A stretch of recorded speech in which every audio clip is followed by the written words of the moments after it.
Thank you. Hello, everyone. I'm so happy to be here with you today. I'm Olga Carvalho. I'm a cybersecurity engineer, and I have the privilege to work with threat intelligence and threat hunting practices. So today, what I would like to share with you is how we can leverage these techniques to help safeguard our digital identity. First, I think we can all agree that our digital identity has become more significant than ever, from social media profiles, online banking, e-commerce, even telehealth.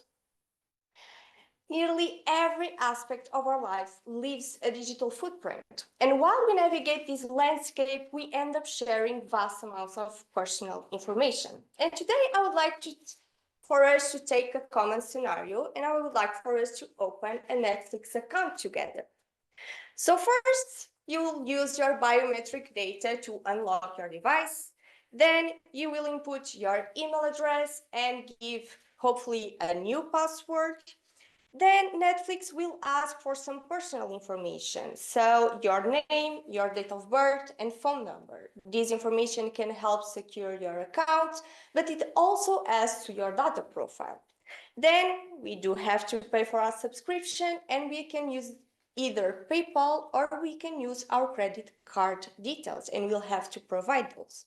Then for billing purposes, Netflix will ask for a billing address. And more often than not, this billing address is our own physical address. And if we want an invoice with our VAT number, we have to provide that also. Finally, Netflix will register every IP address of every device you use to access your account. That's why they were able to crack, unfortunately, on password sharing. So each piece of this data is a part of our digital identity. It forms a part of our data profile. And this digital ID is crucial not only for these online interactions in our shopping, but it also has become crucial for business and even governments to be able to provide service for us. However, with this convenience comes a plethora of cyber threats to our security and privacy. Because for cyber criminals, our data is fairly easy for them to obtain, and it is increasingly more inexpensive for them to buy. Because there's so much data being sold in the dark web that it kind of created bulk sales mentality for dark web customers, thus resulting in lower costs. So today we'll deep dive into dark web marketplaces prices for different components of our digital ID. So from least expensive, we have social media. Social media will take about $20 to $25 for a hacked Twitter and Facebook, and it can go up to $60 for a Gmail account. So social media has those cheaper listings because one, there's so many accounts being sold on the dark web. Two, there's no really direct financial gain for attackers to hack into these accounts. And three, these kinds of accounts are easy for the rightful owners to recover the accounts. So even if they can hack into it, they will lose access fairly quickly. Then we have credit card data. This is highly sought after, and it varies depending on the location and the balance of the credit card, and it can go up to $110 for a credit card with a high balance. Then we have email database depth. So these still fetch a reasonable amount, and we have 10 million USA emails going for $120. Then forged documents. So these are scans of actual documents, and it can go from $50 for a utility bill, and it can go up to $140 for a Canadian driver's license. Then hack services, it starts cheap at $2 for HBO, but then we see at the high end, we have $300 for an Airbnb. And what's most interesting about these prices is now recently cybercriminals are targeting more and more services that provide user earnings. So if they can hack a Uber driver account or an Airbnb host, they can cash out the money that it's in the app. Then second to last, we have crypto accounts. We have starting at $250 for a Coinbase account, and it can go up to $2,650 for a verified N26. And so now we have some interesting prices because there's really high chance of financial gain by hacking into these types of accounts. Then last, we have payment processing services. So this will take the highest price, but it can start at a PayPal with zero balance at $15. Then we have a Switzerland banking login at 2,200, and the highest listing for a banking login last year, 2023, we had $4,255 for a Dutch bank login. And what these prices show, it's not only the monetary worth of our personal data, but also the various ways malicious actors have to be able to compromise our security and our privacy. And so the question is posed, how do they get their hands on our data? So they can steal it directly from us. They can use either social engineering or malware. Social engineering, unfortunately, has become as common and annoying as spam calls, and they just keep on coming, and they will always be coming forever until the end of times. However, malware goes deeper because if the antivirus didn't pick up on the malware, victims are seldom aware they have malware running on their machine, especially as the worst offenders to our personal information, like info stealers and keyloggers. Now they have become much more sophisticated programs, and worst of all, now they often come packaged in within RATs, remote access tools, which offers a whole set of other capabilities that are much more harmful. So there's no really lack of malware for us to analyze, unfortunately, but I would like for us to look at the beginning of this year. So at the beginning of this year, researchers found Agent Tesla keylogger and X-Worm rat being delivered through SVG image files. Why SVG files? Because they are treated with less suspicion than image files and HTML files and archives, and actually users often treat them as SVG files as an image file and not a file that is able to contain comments. So this technique isn't new, as it was first discovered in 2015, and I would like for us to take a look at how this technique has evolved through time.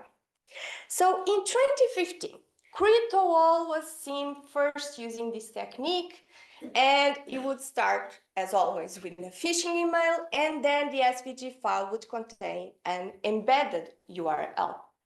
And this URL would redirect the victim to be able to download a zip archive containing the malware.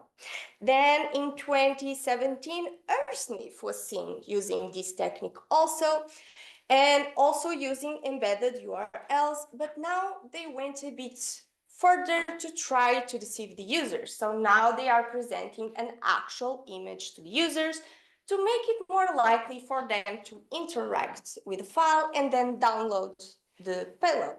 So in both of these campaigns, embedded URLs were the main vector of this technique. However, in 2022, a project is uploaded to GitHub. This project, named AutoSmuggle, essentially automates this technique. But instead of just having an embedded URL, you can actually smuggle files within SVG files. So you can smuggle executable files and archive files inside the SVG file. So when you open the file, the smuggled file is delivered. And then we see it that same year, Cockbot using this technique. And now we come to the start of this year. So first we see Agent Tesla using this technique, but as you can see, they add some little extra steps to try to bypass security mechanisms.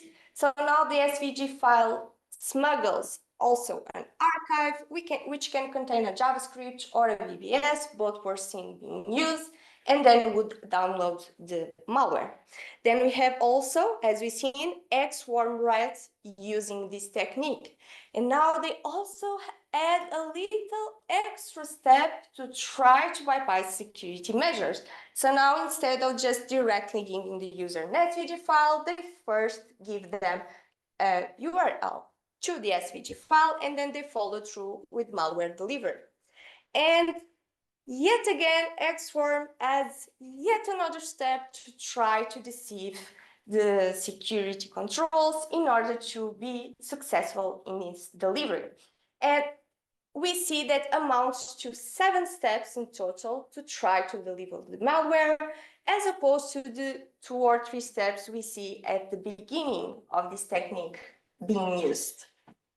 And what I absolutely love about this example is because we are seeing a tried and true simple technique starting in 2015, and then we can see when more sophisticated threat actors pick up on it, try to refine the delivery and make it more successful, which is, of course, bad for us.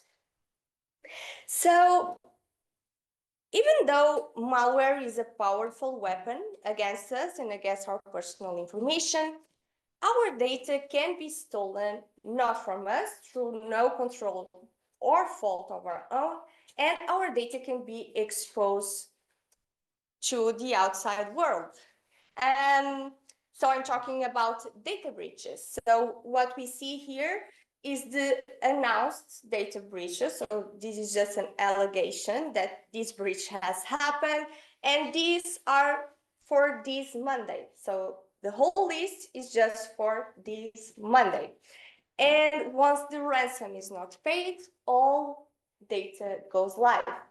And among these data, the financial data, the business data that can compromise an organization, frequently it also comes with sensitive information about users, about employees, about clients, about partners. So through no fault of our own, our personal information, our sensitive information goes live for the world to see. And today I would like to talk about a specific data breach. So not only because I was personally affected and I'm still very, very mad about it, but because it was the biggest data breach in Portugal, which happened less than 2 years ago to our Portuguese airline, our Portugal Step Air. So even though if you try to have a really good awareness of your digital footprint, but if you have traveled to or from Portugal, you are probably one of the victims of 1.5 million users that had their data exposed. And this data contains dates of birth, email addresses, genders, names, nationalities, phone numbers, physical address, salutation, spoken language. So with no fault of our own, with no control of our own, all of this data gets exposed, and we can actually do not really much about it. But what can we do? I think it's time first to see how our data is abused. So of course, with this whole data package, they can mount more personalized attacks. So they know data about the victim, so they can just try to be more convincing to the victim. They can use this data for identity verification. So they can try to pass tests and compromise other accounts.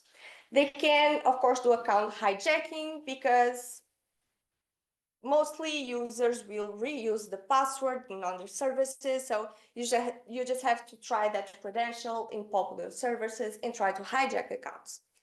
But for me, the most worrisome is they can create fools. So fools is dark web slang for full information packages, and they are created when malicious actors aggregate data from other data breaches, from malware from your computer, from social engineering attacks that you fell for, and they can create a full data profile on you. And then they sell them to other cyber criminals. And what we see here is a USA citizen fools that not only contains credit card details, the routing number for the bank, the expected income in the medium from 600 to 5,000 monthly income, but also includes your driver's license. So if we look at the extensive information that cyber criminals are able to create when they are creating fools, we really have to see the severity of digital identity theft and how careful we must all be. So what can we do about it?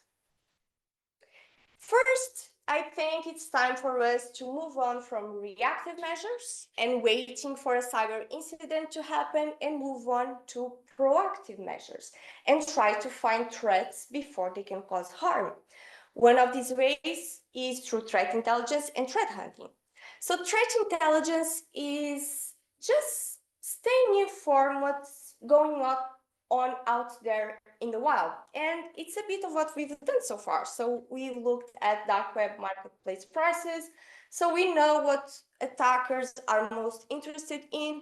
We see how malware delivery techniques can be evolved throughout the time, and we can put detections in place to try to neutralize that threat.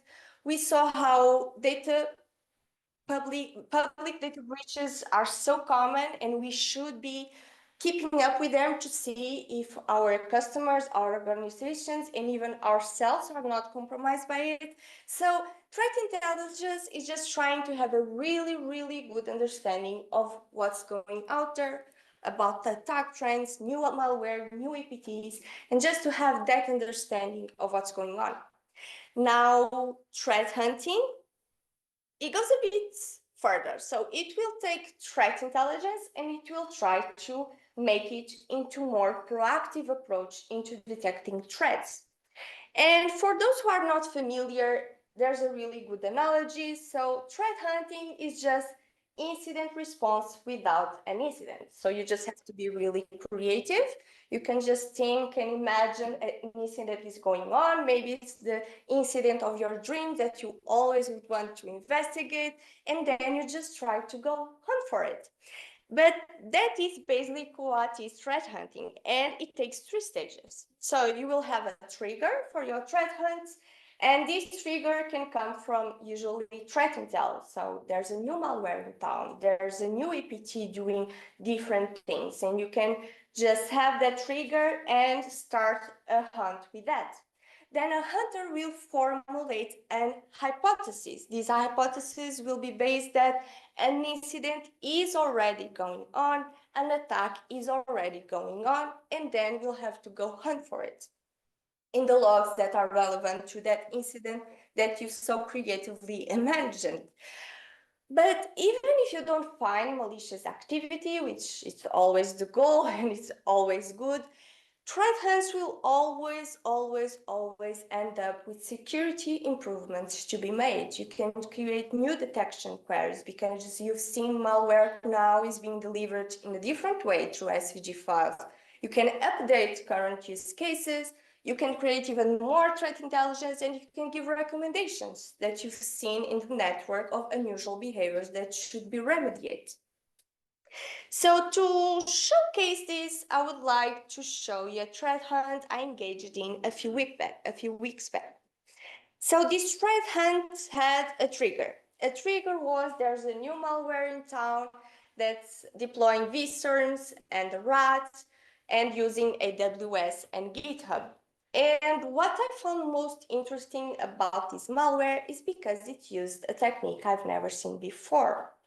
It's not new whatsoever, but it was the first time I've seen this. So what this malware would do is it would install in the background a Proton email client and then use it not only for data exfiltration, which is the most common way these email clients can be used in attacks, but it also used them to command and control. So an email would arrive silently with the body and the subject and the commands. The malware would know what commands it should be running. So I put forward a hypothesis. So attackers have successfully delivered the malware in one of our workstations, and they are right now exfiltrating data to a Proton email client. So then I went to go hunting. So I went hunting in email logs for Proton-related activities. And even though we did not find malicious activity, fortunately, nothing related to this malware, we found some unusual behaviors that we were not expected to see in our network. So we saw users using Proton drives to sync up files. We saw users also using Proton VPN. Not really know why. There was no really explanation. But what we gather from this is unusual behavior can be going on and can be created and exploited and can be a threat to us. So we put forth some remediations. We talked with the users. We cannot do this, of course. And then we remediated the threat that could be used in the future to actually cause harm. So threat hunting is basically trying to decrease the gap between initial compromise and detection of adversaries through default and through typical security measures. And if you are creative enough and you want to just have a cyber attack going on at all times, you can actually hunt for different things. And you can just assume one stage of a typical attack, that attackers, for instance, have bought valid credentials. You can go through all of the stages a cyber attack can usually use and leverage to move through the network, or you can just go to the end where attackers are trying to exfiltrate data. You can see if they are exfiltrating data in large amounts, or if they are exfiltrating data in small amounts and splitting the data to try to bypass what would be normal behavior. So in the end, our digital ID is constantly under threat, and there is no doubt about that. And we do have to evolve from our typical guardian role of information, of data, of security, of people, and really embrace a hunter's mindset. We have to go out there, we have to try to identify, detect threats, and neutralize them before they can actually cause harm. So, in conclusion, I do believe we have to move to proactive measures in order to improve our security, and I do believe that this will help us tremendously and safeguard our digital ID while we navigate this complex digital landscape. Thank you all for your attention. Thank you. Feel free to ask any questions. Yeah, we have time for a few questions. I'm also going to show the chat for you in case there are questions over there. Oh, Guillaume, you will moderate? Can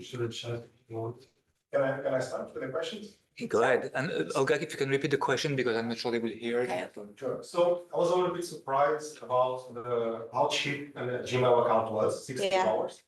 Because I understand that Google can give it back to the rightful owner quickly, but those accounts normally give access to a set of two-factor codes, reset passwords, links from 1,000 accounts.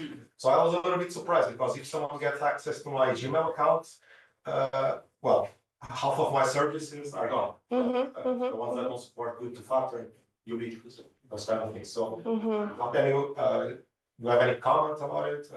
Yeah, so the question is how surprising it is a Gmail account, a hacked Gmail account that is going just for $60. first we have to think about dark web marketplaces as a marketplace which offer and interested parties. So if you have a lot of something, the prices go down. Also, my theory, just a theory, I do believe that Gmail accounts are starting to be more protected with MFA. So it's getting a little bit harder to try to hack into a Gmail account because you are using MFA to just secure your account further. So maybe that can explain the lower cost, but also because it's the most it's one of the most types of accounts that are being sold on the dark web. Even they sometimes don't prove if the Gmail account has MFA or not. So you are buying something, but you are not really sure. It's a dark web, of course. There's no really guarantees. You're not really sure if you are able to hack into it. But there's so many Gmail accounts and there's so many fake listings too, then dark web can just, oh, I found an email. Yeah, it's hacked. I can get into it. Give you for $60. So that may be it. I don't know if I see here questions. No, not so far. Not so far? Not on Zoom, sorry. Nothing? Oh, any more in the room? Yeah, I have Anymore, of course. do we have a sense of the volume of dollars or whatever that's going through the dark web? What's the The size of the total amount, marketplace? oh, I don't know. But I believe we have to because first the prices from the index price of 2023, Privacy Affairs every year does this almost an average price of listings. So we can try to make a total account. It will probably be much bigger than we would like, for sure. Any more questions? Everyone good? Thank you. Oh, another one. Go ahead. Pardon my lack of knowledge in this area, but my Twitter account was recently hacked. Oh. And as I was listening to your presentation and learning about a topic that is very new to me, does that put my other accounts at risk for security? Well, if you have reused your password, yeah, then yeah. Just see the password that you use and start to update and use a credential manager. So you don't just have to remember your password. But it truly is to have a password manager and credential manager. It really helps us to not allow malicious actors to cross over information and then try to hijack other accounts, yes, for sure. Okay. Thank you. So just for the chat, the question was here, a user may have been a Twitter account hacked and was asking if it could be compromising other accounts. And yes, the answer is yes. That's another one. A bit of a comment, but then I would also like to know if you're here at the end, because basically I've been suffering for the last week and a half because I was hacked across the board. Yeah. So we'll have a good happy hour. Not really happy. Not really happy. A great case study. Perfect. I love them. Some feedback. But yeah, Okay. basically Gmail and that I got it back in 3 hours because I knew someone at Google. Otherwise I wouldn't have gotten it. Oh, Facebook. The last thing was having to delete my Telegram because I wasn't able to kick out someone who was local. all right. So we'll have a not so happy hour, but we'll talk about it. But it's mostly done. So. Okay. But I would also, I'm interested to see if you know what happened, what was impacted. It's also, and I think it's important for everyone to see because it can happen to everyone. And it's always when we are thinking that we are so protected, we have done everything, and then they find that just little poke out there, and then it's game over, unfortunately. So one more thing. So I know some of the stuff you're talking about in terms of threat hunting might be more geared toward a company. Yes. But as an individual, what things would you recommend or you personally do maybe on a regular basis to kind of stay in front of Yeah. potential attacks? So first thing, but I'm Can you repeat the question on left. I'm so sorry. So the question is, the presentation indeed had some threat hunting more regarding a company environment, but what can we do in terms of threat hunting to our personal information as an individual? So I'm a bit obsessive. I think it's the politically correct word. And so every day I check if I'm on a new bridge. So this is the best. So I think maybe you all know about the Have I Been Pwned website. So every day I'll go there just to check if we have some new information, because if I know if I'm being breached, I can then go hunt for it. So I can try to mitigate the threat. I can see what password was. Hopefully I didn't reuse the password, but we have some years on us, so some passwords maybe have been reused or are really similar to other ones before password managers were a thing. So in terms of threat hunting, if I would do like a full threat hunt, I would assume my credentials were exposed. I would assume that maybe I've downloaded malware that I'm not aware. And I would run 2 or 3 different tools just to make sure that there's no malware running. And then I would go to the dark web to try to see if my email was out there, if someone was talking about it. And yeah, and try to just make sure everything is in order and wait for another day and do it all over again. Go ahead. In terms of malware, you mentioned that it gets progressively more complex and difficult to catch by antivirus programs. Is that like more on the proactive monitoring, like I'm browsing and I download something and the antivirus might not catch it because it's a whole web of data. But after it's actually installed in the computer, I do like a one-off scan. Should I expect the malware to be catched or? Well, we do hope so, and antivirus are much, much better nowadays than were a few years back. However, for me, sorry, so the question was, if we are browsing, we maybe download something, the antivirus didn't pick up on the right moment, but maybe then the malware will be running, and maybe the antivirus will pick up on it. So hopefully so, and we do have good antivirus. However, antivirus work first with fresh information that can have a delay of IOCs. So they can also work with behavior. So if they see a strange process, an office document trying to download something from a web, maybe this is different.